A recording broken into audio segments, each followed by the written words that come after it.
The end of the summer vacation came too quickly for Harry's liking. He was looking forward to getting back to Hogwarts, but his month at the Burrow had been the happiest of his life. It was difficult to not feel jealous of Ron when he thought of the Dursleys and the sort of welcome he could expect the next time he turned up at Privet Drive. The Belated Binge Podcast. Hi, and welcome to the Belated Binge Podcast. I'm Zach, your host, revisiting some of the most iconic series in recent memory that I was incredibly late on, like our current binge of Harry Potter, where despite being the same age as movie Harry, literally within days, I didn't read this series through until my mid-20s. That's the belated part. Now, we're going back, a chapter or two at a time, picking it apart, deep diving what's on the page, speculating about what isn't, particularly Dumbledore's role in his master plan. What did he know? When did he know it? And the motivations guiding the entire story. And of course, infusing as much sarcasm as humanly possible. That's the binge part. Together, they make the belated binge, and today we continue our reread of Harry Potter and the Chamber of Secrets with Chapter 5, The Whomping Willow. And I'm excited to introduce our guest for this episode. But first, say it with me, this podcast will have spoilers. This series wrapped up in 2007. If you haven't read them by now, you're even later than I was. This podcast will also definitely have adult language. You can buy them in the kids section of the bookstore, but I didn't read them until I was a grown-ass man. We have no patron shout-outs to get to, so let's just jump right into our guest. I'm super excited to not be alone for this. I'm joined by my good old buddy, old pal, old friend of mine, Garrett. Garrett! Hi, Zach. Tell the people who you are. I am a 32-year-old man. It's just a cucumber of a person filled with horrible anxiety at all moments. Fair. I think that's the most relatable thing I've ever said out loud. No, I'm glad to be here. I'm a long admirer of the Harry Potter series and of the Belated Binge podcast, so I'm glad you've asked me to jump on. I'm super excited because I think that you might be the first guest that's ever been on this podcast that's actually ever heard this podcast. Oh, no. I'm a long time listener, first time guest on the Belated Binge podcast. I about said my podcast name. Speaking of which, yeah, I was going to do that. So first, let's tell the world, and by the world, I mean the tens of listeners, what it is that you actually want to promote here, because you do like 1,000 different things. Yeah. So like one of my best friends and I, we do a podcast called the Rankum Podcast, where we just choose a ridiculous topic, whether it is your 5 favorite songs to sing while drunk at a wedding reception, to restaurant breads, because restaurant people are oddly passionate about the weirdest things, and you find those out when you say that maybe Texas Roadhouse rolls aren't the best restaurant bread. You find people. Blasphemy. You find Absolute people. Blasphemy. Yeah, and so we rank movies and actors and songs and restaurant breads and candy bars and anything you could think of, and so it's preposterous, and that's what kind of makes it fun. And episode 31, you ranked the Harry Potter books. We did. You did. Do you remember your order? I'm certain that I had Harry Potter and the Chamber of Secrets last. I'm certain that you did too, because I listened to it earlier today just to remind myself what order you put them in. I'm sure that I had that last. I'm sure that I had Goblet of Fire first. You did? I would guess that I had Half-Blood Prince second. You did? I would guess that I had Order of the Phoenix third. You did? I would guess that I had Deathly Hallows fourth. You did? See, because generally I tell you, I don't know that when we ranked Gatorade flavors, if I was to sit down right now, I know that I would be wrong. That in my 5 that I ranked in 2021, I wouldn't have those. I'm not. So I had. So what's left? I have left are 3 and 1. Okay, so I had Prisoner of Azkaban at 6 and Sorcerer's Stone at 5. You did. That is your exact order. It's also wrong, just to be fair. I know you're not as fond of Half-Blood Prince as I am. actually are completely mistaken. Half-Blood Prince is by far the best book in this series, and I will die on that fucking hill. It is the best book, but I can't wait to get to it. Like, I'm literally covering this book just to get to 6 eventually. So I read Half-Blood Prince, I think, again right before the movie came out. Mm-hmm. And I thought it was the worst movie at the time. I was so mad in the theaters. And then I watched it again like a few months later. And I think this might be where I think it might be the best movie you're remembering. I think it might be the best movie. This is the conversation that you're remembering, because that might be right. Yeah. No, it drives me absolutely batshit crazy. I think it might be the best movie. It might be the best rom-com. It has the best fan-made rom-com trailer on the internet. Definitely not the best movie. I don't know. If it is the best movie, then there are 7 other not good movies. Yeah, there are 7. No, okay. Let me defend my stance a little bit. It is not a bad movie. It is a bad adaptation of that book. I could get on board with that. And that is why I don't like it. It's not because I think that the movie is trash. It's because, like, my favorite parts of that book and what make that book my favorite book are not in the movie. I can understand the thought process. Okay, glad we can be on the same page. Because while reading the book, yeah, I don't know why, I never saw the curveball at the end of that book being the curveball that is at the end of that book. That I never saw who the Half-Blood Prince was as being the Half-Blood Prince. I gotcha. And I've grown a bit in my ability to have a little foresight. But at the time, did not see that coming. Yeah, I don't want to say whether I did or didn't, mostly because I was like 25 when I read that book. Yeah, I would have been 16-ish, somewhere in there. Yeah, so I was at least slightly smarter than I would have been had I read this in the correct time frame of my life. But I feel like I had an inclination on the Half-Blood Prince part. I don't think I saw the Dumbledore death coming until it was like happening. Yeah, and I don't know that I saw Snape necessarily doing it throughout the book. Like I had probably, because I was all on board in every damn book that tried to convince me that Snape was the bad guy. Yeah, I was 100% like you were waiting behind. for the. I knew it. I knew it. Yes, because he is a bad guy. Like, he is a very terrible human being. Yeah. So I just, at some point, he was going to live up to being a terrible human being, actually villainous. Yes. So I think I probably saw it coming, but I saw it coming like when they were on the tower and Dumbledore's like falling down the pillar, you know, like it wasn't, I was like, oh shit, Dumbledore's about to die. Right. Oh, this isn't playtime anymore. Yeah. This was, yep, just happened. So I look forward to that series of podcasts. I look forward to, what's that going to be? April of 2024? Yeah. we get maybe. I don't know. That's a long way down the road.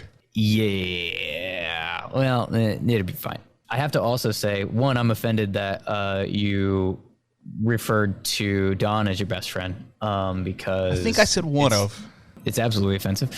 One of. Because some of my absolute favorite moments of working in the radio world were with you. That includes very much our old crosstalk segment, when our shifts on the old country station ran back to back. For the 5 or 6 people that didn't work in radio who are listening to this podcast, crosstalk is when a host of a show that is coming on next shows up during the show that's happening before it, and they use like the last break of the one show or first break of the other one to talk to each other. Crosstalk, also called a handoff. And for some reason, our old radio station boss wouldn't let us call those segments hand jobs on the air. Yeah, and I can't figure out why. You know, you say the wrong thing one time. One time. And I believe the wrong thing I said was about the McRib sandwich. Oh, but that's a bonus episode of Fire. That should be radio tales, because I think that was my first day ever like actually working, was the time that you call the McRib messy. And I know, and it was the worst thing I could have done because of our McDonald's sponsor. But in retrospect, I now understand, because the week that you said that, the boss is trying to get the owner of 30 McDonald's to buy the company, and you call a McDonald's sandwich messy. And you didn't harp on it. You're just like, the McRib is messy. I prefer. That was it. Nope, McRib was messy, and all cap text messages start rolling in. Yeah, I got blown up pretty bad for that one by the radio boss. Luckily, he didn't catch wind of another legitimate mistake that I made on the air. He didn't hear that one.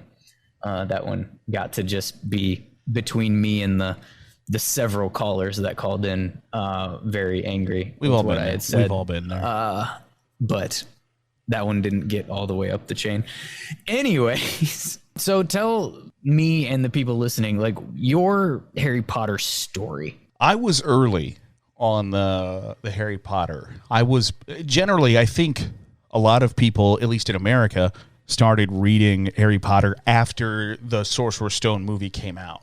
Fair. I read Harry Potter and the Sorcerer's Stone before the first movie came out. And I think it was because I had seen or heard, some of the publicity coming out about the movie and how this is going to be huge. I'm like, well, I got to get in on this. So I guess even that, is not early. That's still 3-4 years after. You mean you didn't have like a advanced copy that went straight to the editor? No, I didn't have, the Queen's English version of the Philosopher's Stone in rural Ohio at my disposal. I know that I read the Sorcerer's Stone before the movie came out, and I believe I read Chamber of Secrets right after the first movie came out. So I was somewhat early on the books, but they were formative in my formative years. I like telling the story of my now wife. The very first time she called me after I gave her my number, my voicemail, Harry Potter and the Deathly Hallows, the book had just come out. And my voicemail message says, "Hi, you've reached the voicemail box of Garrett Seawright. If you're calling to tell me how Harry Potter and the Deathly Hallows ends, kindly bleep off." And so she's like, Harry Potter was not in her world at all. She's like, "So you like Harry Potter, huh? Sounds like you like Harry Potter a lot." I was like, it just is something my friends would do, of like, "Hey, I'm going to stay up at midnight, get the book as well. Just read the final 3 chapters, and I'm going to call and tell you what happens." That's not cool. Don't enjoy that. So I bought Harry Potter and the Deathly Hallows, the book, waited till midnight to get it. I also happened to buy Harry Potter and the Cursed Child at midnight. I didn't. It wasn't a thing. I just happened to be at Walmart at midnight, and there they started setting the books out, and I was like, I don't even know what this is. I'll read it. And if I had known that it was trash, I wouldn't have bought it. Yeah. But I did. So that's my Harry Potter story, I guess, in an elevator pitch. I was unfortunately excited about Cursed Child because it was, coming out right around the time that I was finishing up the book series and kind of really diving into the fandom, if you will. I knew everything that happened. I was listening to podcasts and all of that. I took the stupid tests on Potter No More to find out. I was going to say, nonsense. I didn't do any of the Pottermore stuff. I didn't like, I had a thirst for more Harry Potter content, but I, at the time, was poor. so like, I can't do any of this stuff. Well, the Pottermore stuff was free. You could just like take the quizzes or whatever. You obviously, if you wanted to buy the merchandise or the audiobooks or whatever, but I was way more into like theory videos on YouTube or listening to podcasts than reading those Pottermore articles. Anyways, I literally just heard it on a podcast that it was a thing. You could go take the test, and I was bored at work one day, and I was like, whatever, I'll try it. I'll do it. And I did it like 3 times, best 2 out of 3 on a lot of the stuff. Because you can manipulate. I know you've said this, but you can manipulate that to get whatever result you want. Absolutely. Like, I'm fairly certain one of the damn questions is actually like, do you like snakes? And stuff. Like, are you kidding me? Like, yes, I love them. In this situation, what would you do? I'm like, well, this option is clearly brave. This option is clearly cunning. This you could start to figure it out. And so one of the times I was like, can I just get Gryffindor? Yep. Sure can. Yep. Mm-hmm. The other couple of times I got Ravenclaw because apparently I'm a big old nerd that's going to do a podcast over a book series. I had this conversation with my friend who I do the podcast with, because he asked me a couple weeks ago. He's like, "Hey, what's your Harry Potter house?" And I was like, "See, I don't like this question because is it egotistical to say Ravenclaw? Because I think it is a little bit. That's fair. It's slightly egotistical to just be like, yeah, I'm a Ravenclaw. I'm smart. I'm witty. I think I'm smarter than you. Yeah. It's it's egotistical, but at the same time, I'm a Ravenclaw. Yeah. Is it kind of douchey to say Gryffindor? I think so. It's a total Chad move to be like, I'm a Gryffindor. Mm-hmm. Yeah, definitely a Gryffindor. Yeah.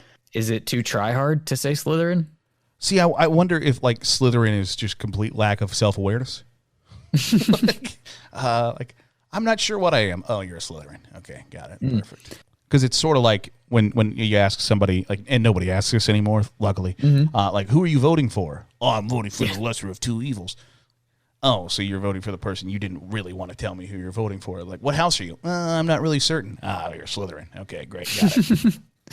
I don't want you to think that I'm an evil person, right? So I'm not going to tell you. I'm not going to tell you Slytherin. I'm not. It's either between Slytherin. Okay, so you're a Slytherin.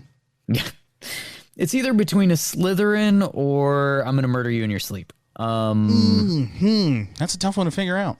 Yeah, I can't quite tell. These are jokes, people. Yeah. And we didn't mention Hufflepuff because nobody cares. Right. Again, these are jokes, people. Middle child syndrome. Hufflepuff. Got great colors though. See, I'm actually a fan of the Ravenclaw colors. So when I asked you if you wanted to come on this podcast, you specifically asked to cover this particular chapter. Yes. Why? Because when you think of the Whomping Willow section of Harry Potter and the Chamber of Secrets, it is a significantly longer memory in your mind than it is in the book. It's not even a page. It's not a page really in the book of how long that scene lasts. Yeah. And yet when you think of like Harry Potter and the Chamber of Secrets, like, oh, they drive the car into the Whomping Willow. Murder tree. Like, yeah. It's 3/4 of a page is how long it takes. Now, I like the flying car, but the idea of like when you think of this book, you're like, oh, that's the one where they get the hell beat out of them by a tree for 14 seconds. Like not even, it is not a long time, and yet it leaves this lasting impact on you. I find that like fascinating. That is not what I expected you to say. I didn't have a clue why you wanted to do this chapter, but that is definitely not what I thought you were going to say. I like it though. It brings me a lot of joy. Also, it's a short chapter. You get a lot of like the main characters in their almost like kind of in their element. Yeah, like each of the like main characters in this chapter get in to be exactly who they are right in this 14-page experience. That is an incredibly astute point, my friend. Ravenclaw vocabulary. And I'd completely forgotten that that's how this chapter went until reading it for this episode. I was like, oh yeah, we get a little, we get some of that. We totally, So before we can actually start talking about the Whomping Willow chapter, we have to recap the last episode. So in case you're obliviated or you got your Hogwarts letter late, last chapter, Harry took a mistaken trip through a fireplace to the wrong side of town and was nearly kidnapped by a creepy witch with a plate full of fingernails. We met the incredibly humble new Defense Against the Dark Arts professor, Gilderoy Lockhart. I'm sure he won't become important to the story at all. And we had a dad fight in a bookstore between Lucius Malfoy and Arthur Weasley. If this fight isn't broken up, who wins? I love my guy Arthur, but I'm going Lucius. Yeah, I think he busts out the walking stick. I think no matter what, Arthur Weasley is going to fight fair. And I think no matter what, Lucius Malfoy is going to make sure he wins. So I can follow you there, but there's also a layer of me that thinks of Lucius Malfoy as the person who always has the stronger, more powerful friend. Yeah. And who doesn't want to fight his own battles, and so is actually useless in a scrum. So I'm a little on the fence. Since you went one way, I'll just go the other way and say that Arthur is going to win, because he's probably scrappy too. Oh, like a dude that can father 106 children. Like, he's like he's mentally tough. He is. Well, because after like the first one, he could have been ready to dive out of that flying car at peak altitude. It would make sense. And Arthur Weasley's tough because you see it in the Order of the Phoenix when he's in the guarding the prophecy. He puts up a fight there for a while. Yeah, I'm not sure how many people even survive that Nagini attack. Not many. Probably not. But again, before we can move into this week's chapter discussion, we need to close the book on that last chapter. So let's jump into the Expecto Plot Change-O. This is the part of the show where we theorize on what we would expect to change in our story if we made one small change to the plot of the chapter that we're covering. In the last episode, I asked, what happens to Harry if Hagrid isn't randomly in Knockturn Alley at the very moment that Harry needs help? A couple people chimed in on Twitter for this one. Jamie first said, I think after his first year, he was more than capable of dealing. And then Mike, this is something I feel like the film expanded upon a tad. Bit of a nothing burger in the book, but in film, when Hagrid says he's there for slug repellent, it pans to Harry giving him a shifty look, as if he's not sure that's true. Perhaps playing on later Hagrid's suspicion in the film. Thank you both for joining the conversation. Garrett, what do you think? Does the word ransom letter mean anything to you? Because Harry's in a tough spot if Hagrid ain't in a bad spot. He is, but is it heartless for me to ask where that ransom letter is going to be sent? Like, who are they going to send it to? They'll find the right person. That's how it works. Who is the right person? Lucius Malfoy. Lucius Malfoy to send the ransom letter to? Like he will make it. I'm sure he's walking around there like, hey, if anybody happens to kidnap any 12-year-olds, let me know. Okay. I mean, I'm thinking it's got to be Dumbledore. Like, I don't know that the letter is going to be addressed to Dumbledore. Oh, so but it will find its way to Dumbledore somehow. See, I was going with like, hey, Lucius Malfoy, if you would like to give me a nice chunk of change and you can deliver the boy who lived. That's fair. That's a very fair angle. But whoever you'd like to give him to. You do you. Well, at this point though, like Lucius thinks he's gone. So where's he going to deliver him to? He's going to end up in the dungeon of Malfoy Manor, which, spoiler alert, also happens. Yeah, it does. We'll get there eventually in like 6 years. All right. So normally I like to think this through, analyze the question, think about the impact that it could have on the series as a whole, and come up with a logical and plausible outcome. Today, I'm taking a cue from the fan fiction community, and we're just gonna go with this. Kind of not far off where you were headed there, Garrett, with your ransom letter comment. So strap in. Here we go. So the witch that Harry encounters in Knockturn Alley is described as carrying a plate of fingernails and having swampy teeth. She comes up all creepy, asks if he's lost, which is exactly what you do to a 12-year-old in a weird alleyway. That's when Hagrid comes and just scoops him up and escorts him to the right side of town over in Diagon Alley to meet back up with the Weasleys. Here's how that plays out without Hagrid's rescue. The swamp-toothed lady, creepy witch, continues to pursue Harry as he's trying to walk down the alley to get away from this particular situation he finds himself in. He's terrified.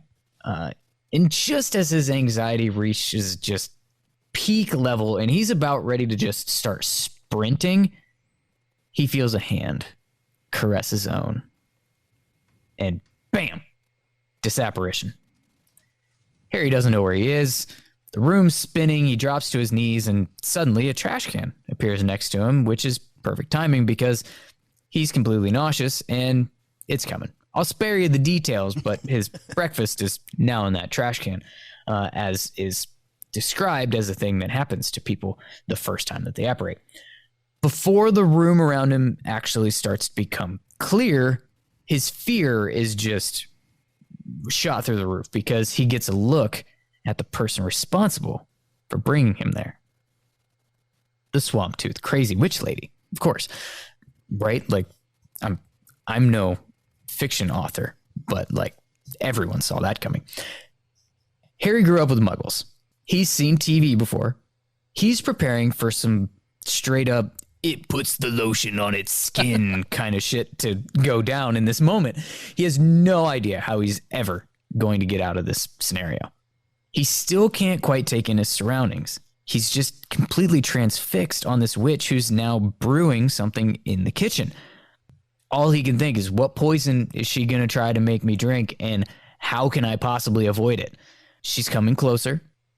He knows no magic at this point. He's useless. And he probably hasn't mastered that street smart level that he has in book 5 for like the fake tea drinking thing that he does with Umbridge. No, he's screwed.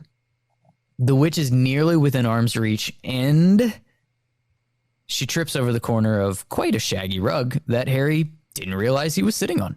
The tea goes flying through the air. At least he's not going to have to drink it.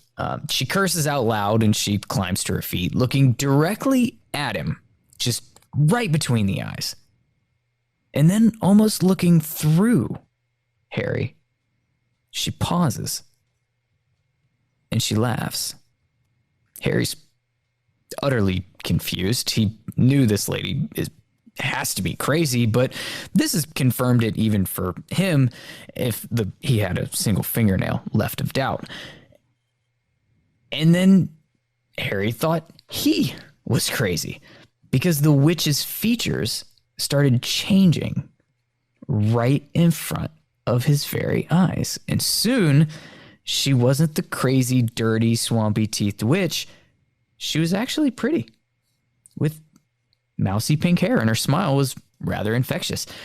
He got the nerve to break eye contact when he took in the room around him. It was a bit cluttered, but overall clean. He wasn't in some weird dungeon. He wasn't at the bottom of a hole. He was standing on a shag rug carpet in the middle of what appeared to be a small apartment living room. He glanced around. He saw fairly worn furniture, like it'd been there for a little bit. Some magazines ranging from anything from Witch Weekly to Transfiguration Today. And behind him, a mirror. And then the witch spoke. Sorry about the scare there, dear. Forgot why I looked like that. I was down a Nocturne Alley following a lead on, well, never mind. What's your name? Everyone calls me Tonks. No reaction whatsoever. Nothing. Nothing. I just brought freaking Nymphadora Tonks into our story early. Halfway through, I'm like, is this Nymphadora? Don't call me Nymphadora. I really thought I was going to get some sort of... No, I'm sitting here like, this is Nymphadora Tonks, right? Mm-hmm. Yep. So, telegraphed. But, okay, Got but I'm see... a shitty writer, but... No, see, everybody knows who Harry is, right? She knows. She knows who she's grabbing. Perhaps. Because my thought is that it's there's still... a reason she's there. She's saying, I was chasing a lead for... You know why she was there. Because Albus Dumbledore's like, make sure Harry Potter is okay. That's fair. That's fair. See, I was thinking it was like fresh out of or training Tonks, clumsy, not really like astute of her surroundings so much. She was almost going to spill the beans on some nonsensical like, investigation she was a part of and realized it was a 12-year-old kid she was talking to. Like that's where I know you shouldn't be here. Yeah, but that makes actually a lot more sense. I probably should have gone that route. See? No, but like in the pink hair, I'm like, oh, Nymphadora. Yeah, I knew that was going to be a giveaway eventually, but Nymphadora. Alas, what are you going to do? All right, so I'm flipping my cell phone screen around here, selfie style. I'm going to try to... This isn't going to work. I was going to try to get you in the background for this, but, you know, we're failing in that regard. So it's time for this week's Expecto Plot Changeo question from Chapter 5. The Chamber of Secrets is, what if the invisibility booster worked on the flying car and no muggles saw Harry and Ron in it? How does that impact their reception at Hogwarts? Are they still in trouble? Do they get their glorious entrance that they thought they might in their imagination? How's it go exactly? Let me know your thoughts. You can respond to this post or leave a voicemail on my website, belatedbinge.com, to be played on the next episode of the podcast. This here selfie will go on to the social medias of the world. Which ones are they now? Facebook, Instagram, TikTok, and Twitter.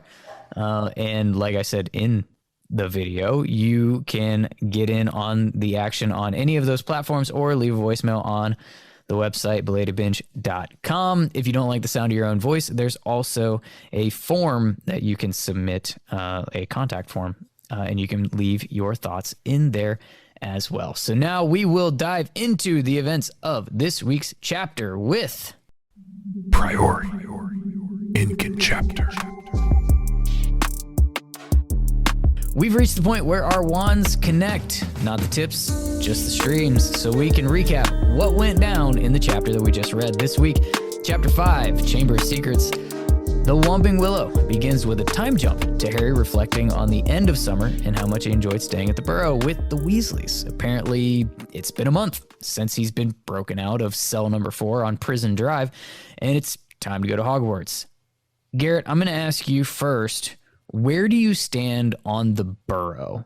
Do you wish we had like more time there, or are you ready to get to school where everything but studying actually takes place? This is not a great way to look at this.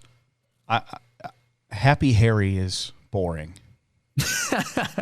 Harry enjoying his life. I don't need that. I need problem-solving Harry and death-defying Harry.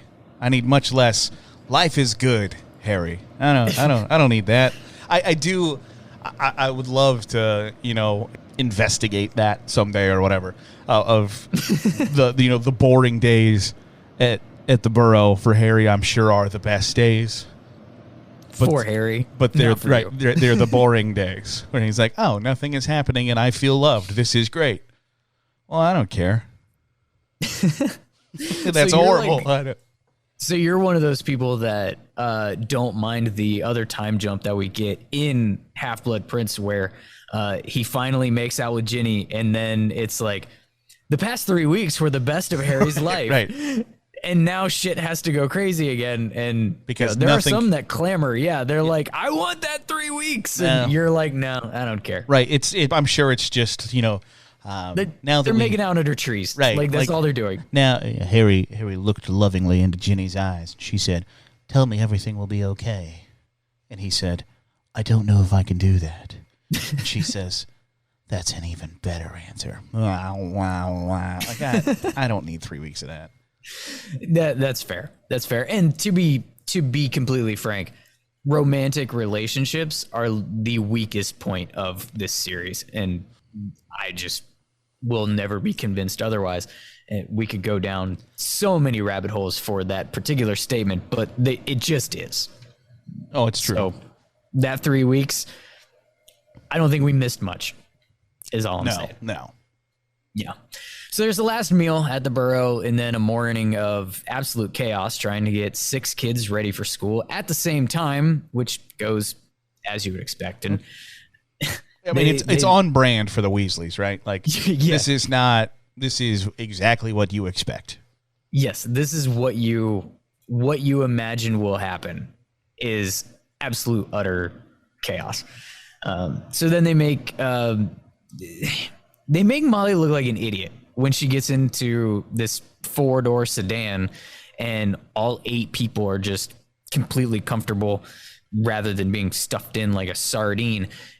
She just thinks the Muggles did a good job making a roomy car, which is complete horseshit. And that's going to come up later.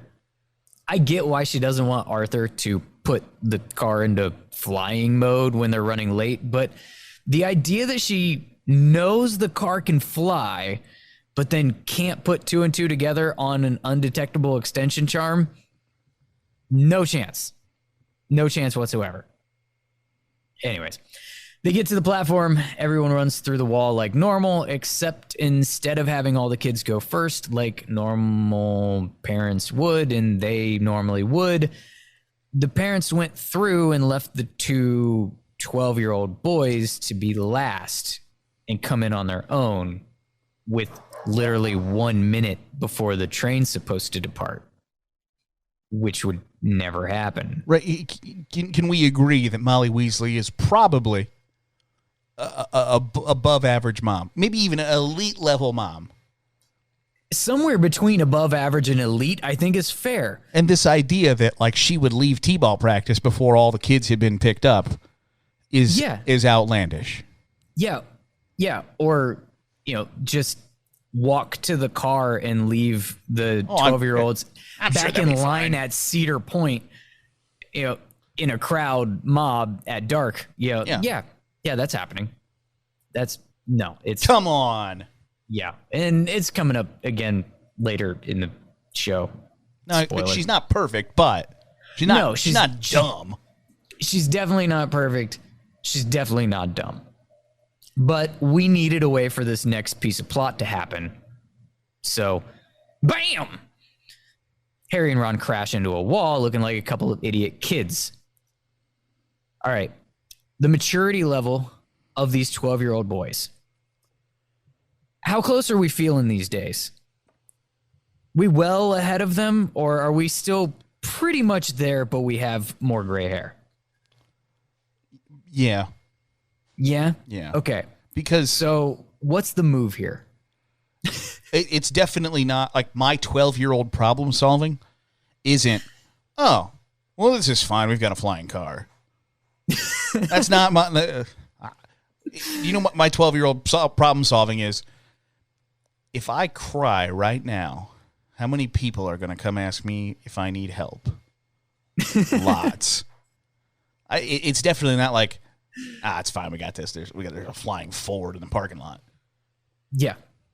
Well, you're on the same page as Harry because he's actually thinking fairly rationally. He suggests that they go wait by the car for Ron's parents to find their way back to them.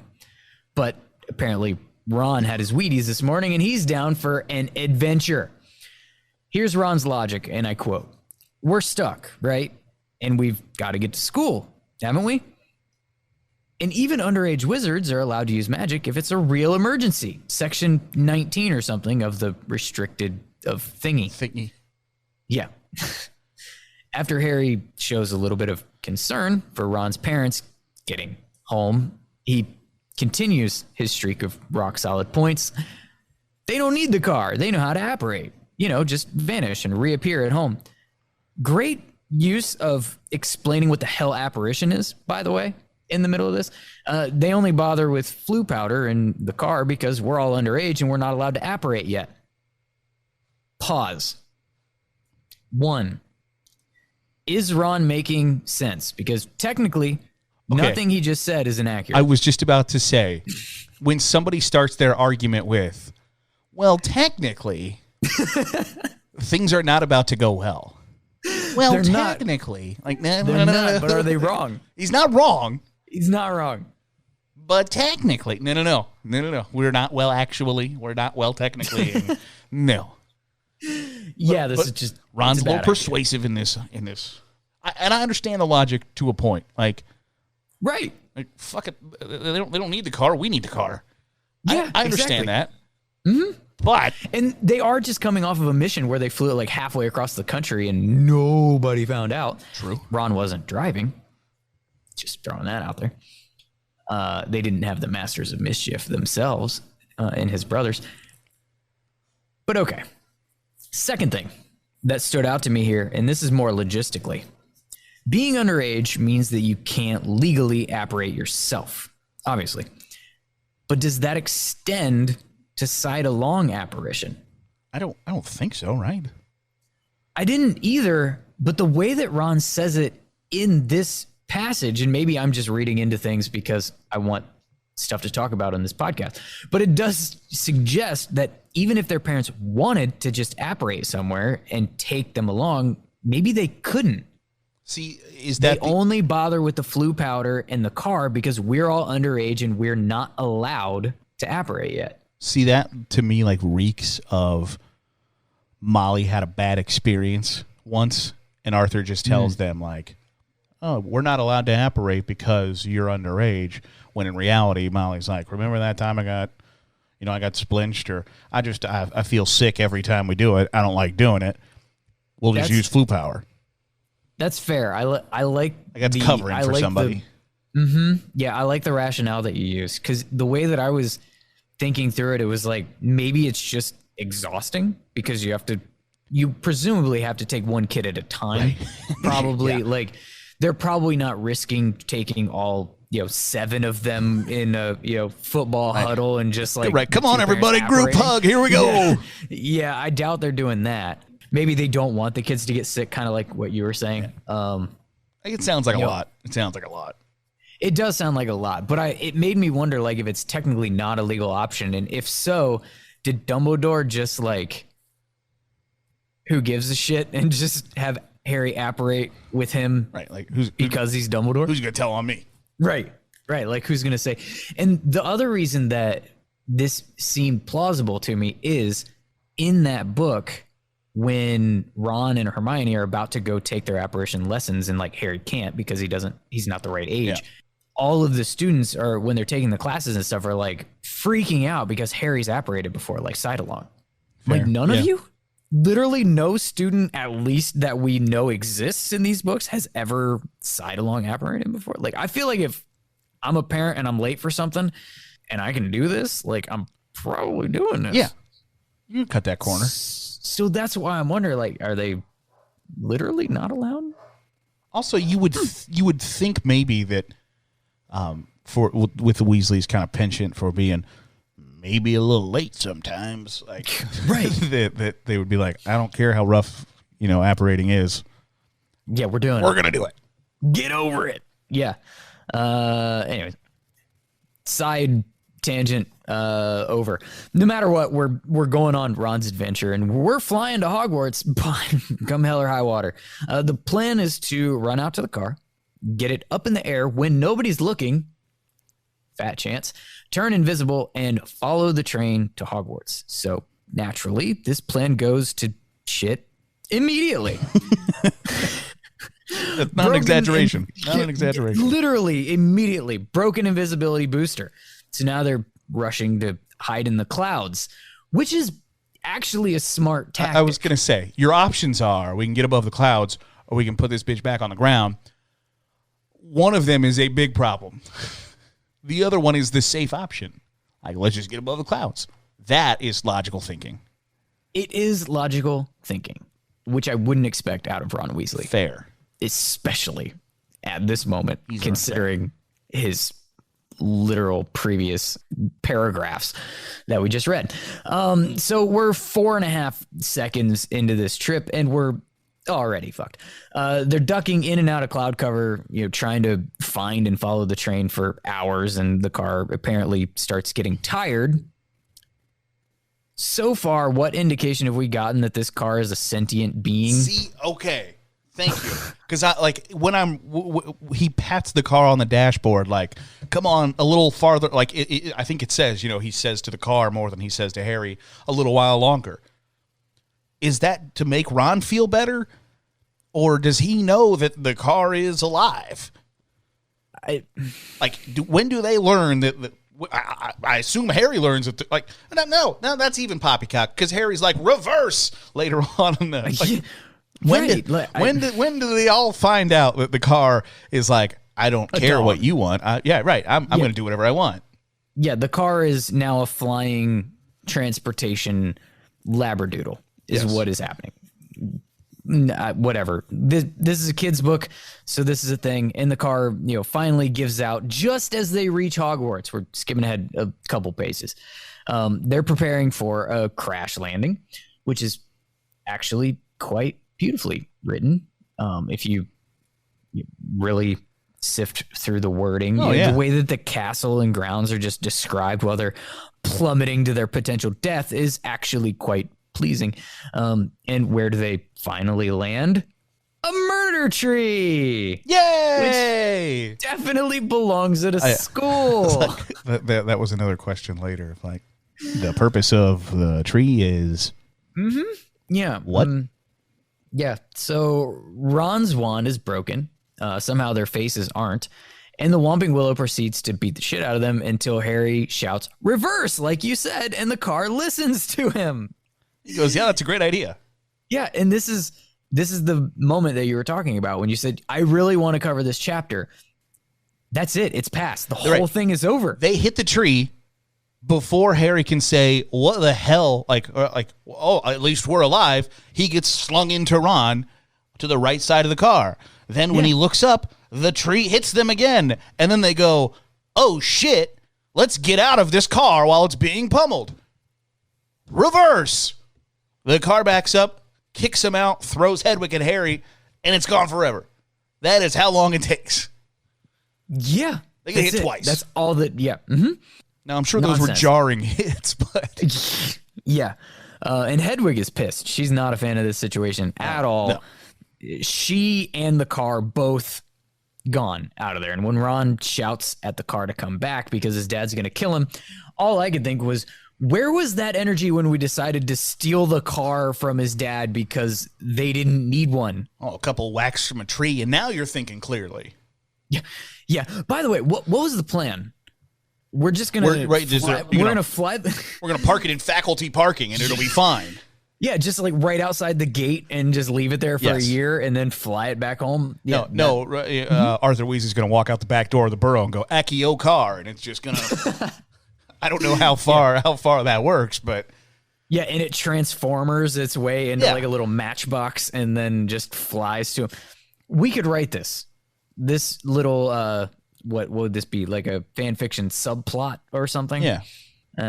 If only the car wasn't a sentient being and going off to live in the woods, because that makes more sense than what we were just saying. They walk up to the school, they peek in the window, they see the sorting happening, and we get reminders about how pretty the Great Hall is, how the sorting works, the hat, Dumbledore, Profligacy. We're pretty much just continuing the theme of this book, albeit pleasingly written, but it's just insisting on beating us over the head with, in case you didn't read the first book, recaps constantly. So then they notice that Snape's not there, and they start shit talking about Snape, which is obviously here so that he can make his grand entrance, sneaking up behind them like a creepy bat, like vampire object situation. He doesn't bite them, but he'd like to. He would. He really would. And this is okay. So I think everyone has at least one non-sexual fantasy that they daydream about just more than, anything else. Like everyone has wishes and, wouldn't it be nice stuff that they think, but I think there's usually, a few recurring ones that they just want way more than the others. I'm talking the most selfish desires of people's hearts. When you're sitting there and you're like, "Oh, the lottery's up to $1.3 billion. Like, oh, I hope I win that." Meanwhile, Severus Snape is like, "Wouldn't it be fun to stab Harry Potter in the kidney?" Okay. Yeah, because I'm not thinking of the, I wish I could provide better for my family test. I'm talking like, I want this thing kind of daydream. For me, it's, being like a GM of an NBA team, or, paid a whole bunch of money to podcast for a living instead of having a real job, or becoming a hit songwriter, or something along just those unobtainable, irresponsible things to chase after, when you are old as hell and have, a family to have responsibilities. To provide for. What is your non-sexual fantasy? So I humbly Could I be the offensive coordinator of the best college football offense of all time? Yeah, I've played NCAA 14 like crazy on easy mode. We're running 4 verticals all the time. We're the number 1 pass offense in the country. Yeah, like could I be like the best college football coach of all time? Certainly I could. Absolutely. That also fits. That fits really well with your personality. Oh, humbly, I could be the greatest to ever do it. Yes. Yes, absolutely. I would have no doubt. I just need the chance. Yeah, and maybe a talented recruiter. Oh, that's me too. I do great. You just put all the numbers to 600. You press A lot, and that's it. Bam, done. Yeah, absolutely. That's 100% how it all works. Yeah. And of course, I'm bringing this up. You've already hinted towards this. Like, this is it for Snape. This is his non-sexual like fantasy of his life. He is peaking in this moment. Yeah, he wants nothing more than to catch Harry Potter doing something wrong and relentlessly ridiculing him for it. This is quite literally his wet dream. And rather than following Hogwarts protocol and delivering Harry to his head of house, he has to first take them to his own office and get off on his position of power over them. That aside, big shock that people actually noticed the flying sedan. There's apparently an evening edition of the Prophet newspaper, which is giving him these answers. He's not actually reading Harry's mind. I think this newspaper only comes out when it's convenient for the plot. But we get a lot of back and forth. Snape asking questions, making character accusations of 12-year-olds, not letting them speak or answer any of the questions. He eventually goes and gets Prof. McGee and Dumbledore. The thing he was supposed to do from the get-go when he found them. Because it's definitely not a coincidence that he was out there looking. Like he was sent, and we may or may not discuss that at a later point in this podcast. And this is where we get what you were talking about, people at their peaks. Snape is at his peak here. This is Snape, just child bullying, absolutely hates Harry Potter.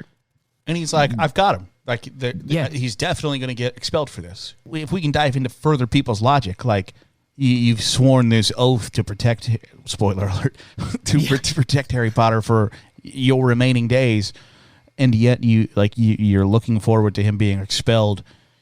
And going where? Doing what? Homeless, I guess. I don't know. Like you're going to go to Chick-fil-A in London someday and be like, oh, hey, there's Harry Potter, the boy who lived. Serve me up a spicy deluxe. Like what do you think he's going to do if he gets expelled as a 12-year-old? The only thing I can possibly come up with that makes sense for the character and somewhat logically in the story is he's got to go back to the Dursleys. And that's literally like hell on earth. Yeah. And so he could think of nothing more enjoyable than Harry Potter living in hell on earth and not being at Hogwarts. He and Vernon Dursley would get along splendid. Yeah. Anyway, then on top of that, we get Prof. McGee entering the room, and she is like 100% just full on McGee. This is quintessential Minerva McGonagall. It is. Sit. Explain yourselves. And Harry says, while she's fair, she's just as strict as Severus Snape, which that's the difference of she's fair. Like, I know that I'm going to get a fair shake from her, but if I've screwed up, she ain't going to be happy. No, she's not. And, well, we didn't think clearly. And there she is. Applause for Professor McGonagall, because that is, clearly we noticed you were not thinking. Yeah. And then it's the I'm not mad, I'm disappointed speech from Dumbledore. Stab in the gut. There is not a Snape's knife. There's not a worse sentence than I'm not mad, I'm disappointed. Yeah. Particularly at 12, right? Yep. Yep. And has Harry ever gotten this speech? This is the first time he's probably ever heard it. Yeah, probably. I would almost guarantee it's the first time that he's ever and it's like, I feel sick he feels sick in his stomach. Well, yeah, that's how it works, buddy. Yeah, it's rough, but they don't get expelled despite Snape's fantasy just completely collapsing around him and he turning into a child. But Professor Dumbledore, they were bad. You should sentence them to death. Damn it. Yeah, they do get detention, though. And sandwiches, which they eat in Snape's office, which to me is kind of a flex by McGonagall. Like, no, you can go ahead and just stay here and eat this. Like, I don't care if Snape, don't give a shit. Sit here, eat, then go to bed. So they can't make their glorious entrance into the hall like they wanted to. They do get to the dorms. Hermione's pissed. And there it is. Rock stars. And that's pretty much it. That's where the chapter ends. Before we move on to the next thing, did we miss anything that you wanted to bring up? The only thing is... You say the thing is... Dumbledore and Professor McGonagall are both very like I know you might not believe from Professor Snape that this is serious. This is serious. Yeah. And yet, Harry is treated like exponentially better in a very serious Wizarding World matter than he is from the slightest hiccup at the Dursleys. Like, he's withheld food at the Dursleys. Like, they're breaking the Geneva Convention, and Harry Potter and Ron Weasley might have exposed the Wizarding World to Muggles, and they're like, y'all hungry? That is the difference. Bottomless sandwiches. Like, even in your like this is a BFD. This is a big fucking deal, and they're still like, would you like bottomless sandwiches? Yeah, I would. You still got to eat, right? Like, you guys are hungry, right? You missed the banquet. Okay, well, here's some sandwiches, and they're like, this is great. This is perfect. I love this. Thank you. They got time to talk about it, but like even then, they're still treated like normal human beings. Treated like normal human beings, and then treated like celebrities once they finally got to their own dorm. And they're gods to Dean Thomas and Seamus Finnegan. Right, they got their glorious entrance, even if they did have to duck Percy and get away from Hermione real quick. But yes, but even Hermione's in this chapter is quintessential Hermione. She's one condescending. Are you kidding me? Yeah. She's condescending and judgmental and like, are you guys stupid? Are you dumb? Are you stupid? And they're like, oh, sorry, gotta go. Yep. Because the answer is yes. And Dean, we are. Right? But Dean and Seamus and Neville are like, you guys are gods. Fred and George are pissed they didn't get to go too. Yeah. Everybody is an absolute microcosm of themselves in this chapter. Yeah. That's probably the smartest thing that's ever been said on this podcast. I don't know about that. It's not a high bar. Some of the guests you had on last book were pretty good. Yeah, they were very bright people, and I was like, oh, yes. Shout out to are these people Amanda. making me think right now? Damn you! Right. Shout out to Amanda from the Fox and the Foxhound podcast and Sarah from First Years. Both of them great guests. She made me empathetic to Slytherins. She made me use my brain towards Slytherins, and and I think personally the reason that she has the ability to do that and it's so compelling is that she's not a like Snape apologist or an overly Draco sympathizer type of because that's usually what you get with the pro Slytherin arguments is you get like, well, Snape was really a hero and Draco was just a product of his parents and has absolutely no agency in his life whatsoever. And Tom Felton and Alan Rickman are the greatest. They're so awesome. Well, of course.